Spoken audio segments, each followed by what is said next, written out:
আসসালামু আলাইকুম। আশা করি আপনারা আল্লাহ তাআলার অশেষ মেহেরবানিতে সুস্থ আছেন। আজকে আমরা আবারও চলে আসলাম আরো একটা নতুন নতুন ভিডিওতে।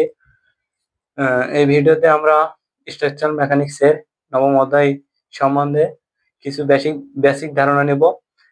এই নবম অধ্যায়ে আমাদের শিয়ার ফোর্স এবং বেন্ডিং ফোর্স নিয়ে আলোচনা করব।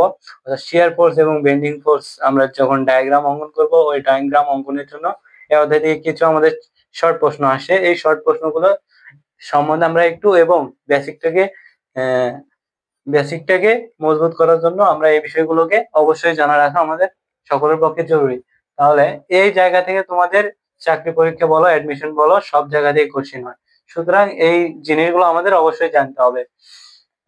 আমরা সাধারণত সচরাচর বিম সবাই দেখে থাকি।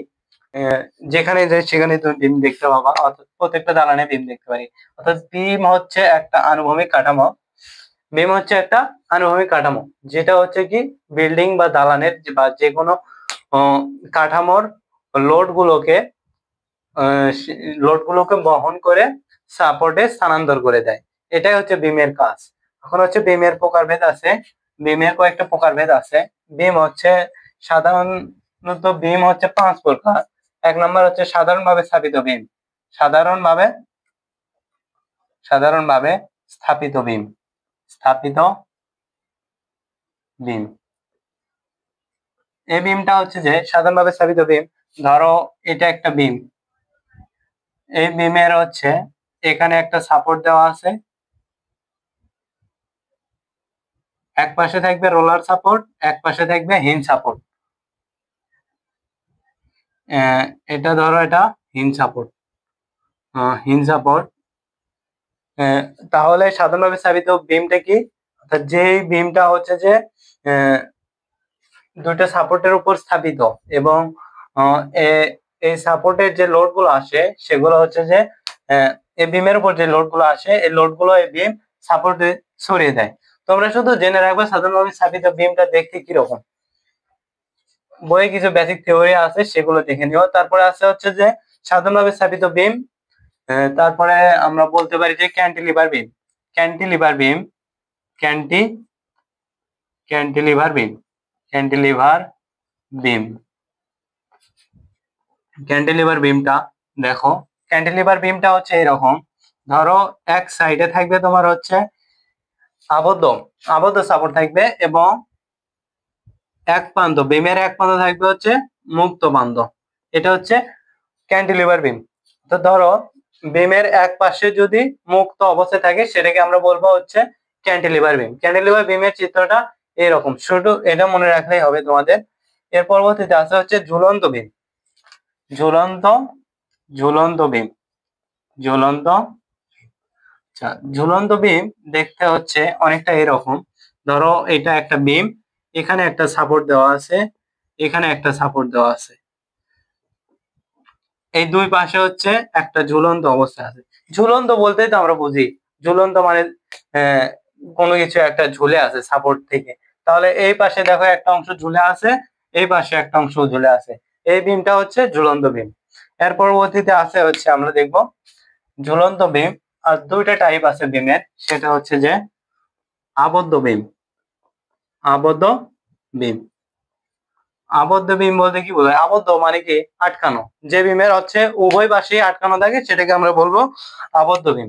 অনেকটা দেখতে এরকম। এটা ধরো একটা বিম, এই পাশে একটা দেওয়ালের সাথে এই বিমটাকে আবদ্ধ করা হয়েছে, আবার এই পাশে একটা দেওয়ালের সাথে বিমটাকে আবদ্ধ করা হয়েছে, এই বিমটাকে আমরা বলবো আবদ্ধ বিম। এর পরবর্তীতে আর একটা বিম আছে, সেটা হচ্ছে যে অবিচ্ছিন্ন বিম। অবিচ্ছিন্ন বিম, অবিচ্ছিন্ন বিম, অবিচ্ছিন্ন অবিচ্ছিন্ন বিম। এই বিমটা আসলে ধরো এটা একটা বিম, এই বিমের হচ্ছে এখানে একটা সাপোর্ট আছে। সাপোজ ধরো তুমি এখানে একটা সাপোর্ট আছে, এখানে একটা সাপোর্ট আছে, এখানে একটা সাপোর্ট আছে। তাহলে যে বিমে একাধিক সাপোর্টের উপর অবস্থিত, আহ, একাধিক মানে হচ্ছে অনেকগুলো সাপোর্টের উপর অবস্থিত, সেই বিমকে আমরা বলবো হচ্ছে অবিচ্ছিন্ন বিম। তাহলে আমরা বিমে প্রথমত আমরা কি জানলাম? বিমটা আসলে কি জিনিস? বিম হচ্ছে একটা আনুভূমিক কাঠামো, যেটা বিল্ডিং বা কাঠামোর লোডকে সাপোর্টের উপর স্থানান্তরিত করে। বিমের সংজ্ঞা শেষ। প্রকারভেদ যদি বলে বিম কত প্রকার, বিম হচ্ছে 5 প্রকার। সাধারণভাবে স্থাপিত বিম, ক্যান্টিলিভার বিম, আবদ্ধ বিম, অবিচ্ছিন্ন বিম, আর একটা হচ্ছে ঝুলন্ত বিম।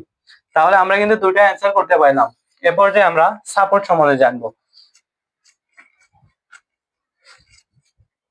আচ্ছা, সাপোর্ট হচ্ছে কি জিনিস দেখো। সাপোর্ট হচ্ছে যে লোড গুলো বিমের মধ্যে আসে, এই লোড গুলো একটা প্রক্রিয়ার মাধ্যমে সেগুলো অর্থাৎ কোন একটা মাধ্যমের মাধ্যমে এই লোড গুলো স্থানান্তরিত করে দেওয়া হয়, অথবা মাটিতে দেওয়া হয়, অথবা যেটা বিল্ডিং এর গ্রাউন্ড সারফেসে এই লোড গুলো পৌঁছে দেওয়া হয়। তাহলে সাপোর্ট হচ্ছে, আমরা সাপোর্ট কি হচ্ছে 3টা পার্টে ডিভাইডেড করব। সেটা হচ্ছে কি, সাপোর্ট হচ্ছে 3 প্রকার, অর্থাৎ বয়স সংখ্যা অনুসারে সাপোর্ট 3 প্রকার।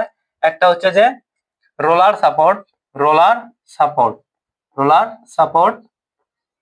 রোলার সাপোর্টটা কি রকম, ধরো এরকম সাপোর্ট আছে, এটার চিত্র হচ্ছে এরকম রোলার সাপোর্টটা কি হয়, ধরো এটা রোলার সাপোর্টের কাজ হচ্ছে যে এর উপর যদি আনুভূমিক বল ক্রিয়া করে সেটাকে এটা প্রতিক্রিয়া করতে পারে, কিন্তু এটা হচ্ছে যে আনুভূমিক বলকে প্রতিক্রিয়া করতে পারে, কিন্তু এটা উলম্ব বল প্রতিক্রিয়া করার ক্ষমতা রাখে না, অথবা এটা কোনো মোমেন্ট তৈরি করার ক্ষমতা রাখে না।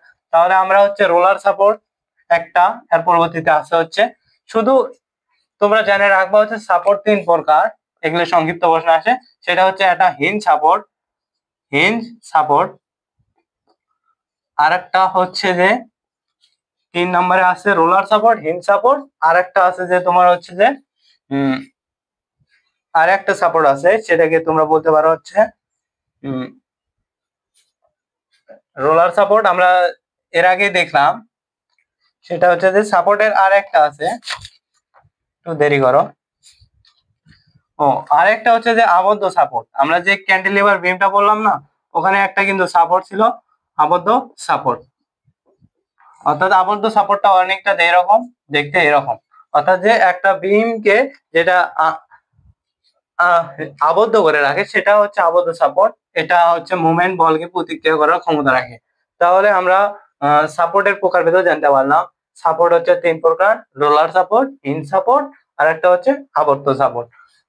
এরপর যে আমরা জানবো বিপজ্জনক বিন্দু আর হচ্ছে ইনফ্লেকশন বিন্দু।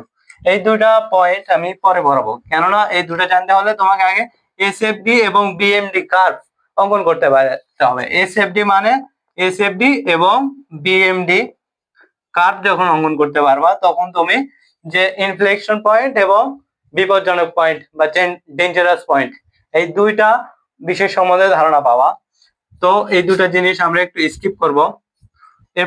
এর পরবর্তীতে আছে শিয়ার ফোর্স, অর্থাৎ শিয়ার ফোর্স কাকে বলে? শিয়ার ফোর্স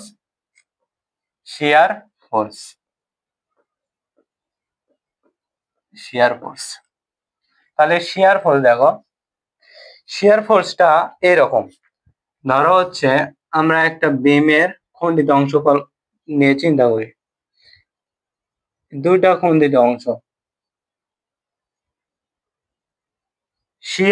শিয়ার মানে হচ্ছে কি বিচ্ছিন্ন হয়ে যাওয়া। শিয়ার মানে কি বিচ্ছিন্ন হয়ে যাওয়া, মানে একটা বিম থেকে আরেকটা বিম বিচ্ছিন্ন হয়ে যাওয়া।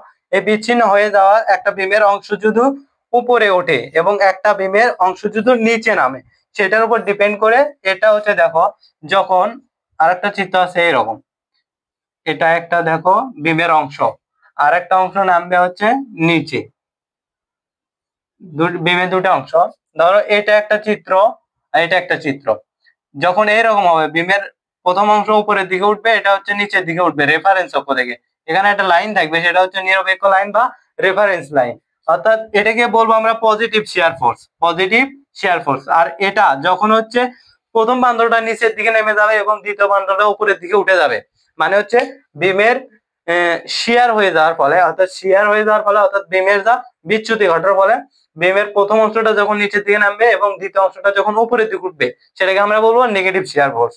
তার মানে শিয়ার ফোর্স থেকে আরো দুটো জিনিস জানতে পারলাম, সেটা হচ্ছে পজিটিভ শিয়ার ফোর্স এবং নেগেটিভ শিয়ার ফোর্স। তাহলে পজিটিভ শিয়ার ফোর্স আর নেগেটিভ শিয়ার ফোর্স জানতে পারো। মানে শিয়ার ফোর্স জিনিসটা কি? শিয়ার ফোর্স জিনিসটা তোমাদের বইয়ে এরকম করে সংজ্ঞা দেওয়া আছে যে শিয়ার ফোর্স হচ্ছে যে কোনো বিম বা সেকশনের উলম্ব বলগুলোর, অর্থাৎ কোনো বিম, ধরো এটা একটা বিম, এই বিম বা কোনো বিমের কোনো সেকশনের উপর, ধরো কোনো সেকশনের উপর এখানে একটা ধরো উলম্ব বল আছে, এখানে একটা উলম্ব বল আছে, এখানে একটা উলম্ব, এখানে ধরো 5 কিলো নিউটন দিয়েছে, কিলো নিউটন, এখানে 5 কিলো নিউটন, এখানে 5 কিলো নিউটন। তাহলে হচ্ছে শিয়ার ফোর্সটা হচ্ছে যে কোনো বিম বা কোনো সেকশন, কোনো বিমের যে কোনো সেকশনের উপর উলম্ব বলগুলোর বীজগাণিতিক যোগফলকে আমরা বলবো শিয়ার ফোর্স। তাহলে এই সংজ্ঞাটা একটু পড়ে নেবে। অর্থাৎ এর উপর যে উলম্ব বলগুলো আছে, অর্থাৎ উলম্ব বলগুলো যে আপতিত হবে সেগুলোর সবগুলোর যোগফল অথবা বিয়োগফলকে আমরা বলবো হচ্ছে বীজগাণিতিক যোগফল। মানে হচ্ছে যে আমরা যে ভাবে লোড গুলো ক্যালকুলেট করি সেটাই হচ্ছে যে শিয়ার ফোর্স। এর পরবর্তীতে আসবে হচ্ছে বেন্ডিং মোমেন্ট। তাহলে আমরা এবার কি জানবো? Bending moment. বেন্ডিং মোমেন্ট, তাহলে বেন্ডিং মোমেন্টটা কি? দেখো আমি সংজ্ঞা লিখলাম না, সংজ্ঞা লিখলে আরো একটু সময় ওয়েস্ট হয়ে যাবে, তোমাদের জিনিসগুলো সহজে আমি বোঝানোর চেষ্টা করতেছি। তাহলে বেন্ডিং মোমেন্টটা কি?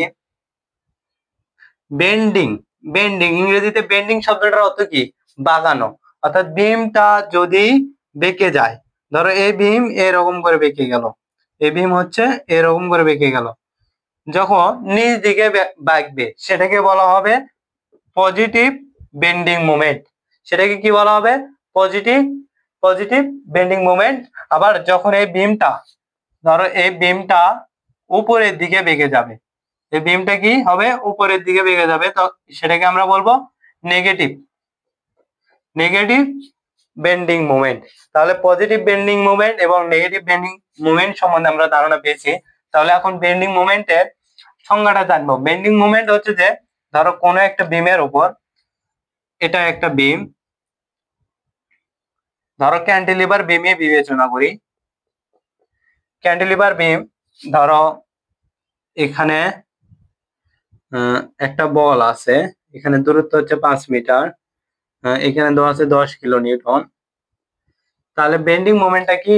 বেন্ডিং মোমেন্ট হচ্ছে যে কোনো বিমের যে কোনো সেকশনে, ধরো যে কোনো একটা সেকশনের, ধরো এখানে একটা এ পয়েন্ট কল্পনা করলাম, এ পয়েন্ট থেকে আমরা মোমেন্ট নির্ণয় করব। তাহলে এই পয়েন্ট থেকে আমরা মোমেন্ট নির্ণয় করতে গেলে কি করব? বল গুণ লম্ব দূরত্ব। তাহলে এই পয়েন্ট থেকে মোমেন্ট নির্ণয় করতে গেলে এই বলের একটা মোমেন্ট পাবো। আবার মোমেন্ট অনেক সময় এরকম চিহ্ন দিয়ে দেওয়া থাকে বিমের মধ্যে, সেটাকে আমরা বলবো হচ্ছে পিওর মোমেন্ট বা বিশুদ্ধ মোমেন্ট। তাহলে এখন বেন্ডিং মোমেন্টে কি?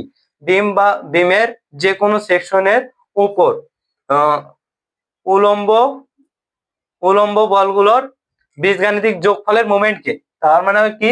বিমের যে কোনো সেকশনের উপর আপতিত যে উলম্ব বল হবে, অর্থাৎ যে প্রত্যেকটা যে এই উলম্ব বলের কিন্তু একটা মোমেন্ট আছে, কারণ 10 গুণন লম্ব দূরত্ব, 10 গুণন 5 করলে আমরা কি এখানে একটা মোমেন্ট পাবো 50 কিলো নিউটন পার মিটার, তাই না? এটা একটা মোমেন্ট। তার মানে আমরা কি পাচ্ছি? বিম বা কোনো বিমের যে কোনো সেকশনের উপর আপতিত উলম্ব বলগুলোর যদি আমরা বীজগাণিতিক উলম্ব বলের মোমেন্টকে আমরা বলবো হচ্ছে বেন্ডিং মোমেন্ট। আর পরবর্তীতে আরেকটা বিষয় নিয়ে আলোচনা করব, তোমার ভিডিওটা আর দীর্ঘায়িত করতে চাচ্ছি না। লোড, অর্থাৎ লোডটা কি? লোড অর্থাৎ যে লোড হচ্ছে 3 প্রকার। লোড হচ্ছে কি? 3 প্রকার। 1 নাম্বার কেন্দ্রীভূত লোড, কেন্দ্রীভূত লোড। ধরো এখানে একটা আমি বিম দাগালাম, এই বিমের উপর যদি এইরকম করে লোড থাকে, এটাকে বলবো কেন্দ্রীভূত লোড বা পয়েন্ট লোড। দুটা ভাবে বলতে পারি, কেন্দ্রীভূত লোড বা পয়েন্ট লোড। এর পরবর্তীতে 2 নম্বরে আমরা বলবো এটা হচ্ছে কেন্দ্রীভূত লোড। একটা আছে হচ্ছে ধরো বিমের উপর একটা নির্দিষ্ট দূরত্বে এইভাবে লোড দেওয়া থাকবে, ধরো 10 কিলো নিউটন পার মিটার অথবা নিউটন পার মিটার অথবা কেজি পার মিটার দেওয়া থাকলো, এইটুকু ডিস্টেন্স দেওয়া থাকলো 3 মিটার। তাহলে দেখো আরেকটা থাকবে হচ্ছে সমভাবে বিস্তীর্ণ লোড, সমভাবে বিস্তীর্ণ লোড, বিস্তীর্ণ লোড, সমভাবে বিস্তীর্ণ লোডটা কিভাবে থাকে? এভাবে। এই লোডের পরিমাণ কত? এই লোড হচ্ছে সমভাবে বিস্তীর্ণ লোড যদি তোমার বিমে দেওয়া থাকে, যখন এসএফডি এবং বিএমডি অঙ্কন করব তখন ওটাকে আমরা পয়েন্ট লোড হিসেবে আগে পয়েন্ট লোডে রূপান্তর করবো। পয়েন্ট লোডে রূপান্তর করলে কি হবে? 10 গুণন 3, 3 10 30, তার মানে 30 কেজি। 30 কেজি লোড হচ্ছে এখানে পয়েন্ট আকারে আরোপিত হয়েছে। সেটা হচ্ছে কি এই 3 মিটারের অর্ধেকে সেটা আরোপিত হবে। 3 মিটার অর্ধেক হচ্ছে 1.5 মিটার, 1.5 মিটারে এই লোডটা আরোপিত হবে। তাহলে সমভাবে বিস্তীর্ণ লোড জানতে পারলাম, কেন্দ্রবিত লোড। আরেকটা লোড আছে, সেটা হচ্ছে অসমভাবে বিস্তীর্ণ লোড। অসমভাবে বিস্তীর্ণ লোড, বিস্তীর্ণ লোড। এটাকে তোমরা আর একটা নাম দিতে পারো, অসমভাবে বিস্তীর্ণ লোড অথবা ত্রিভুজাকার লোড।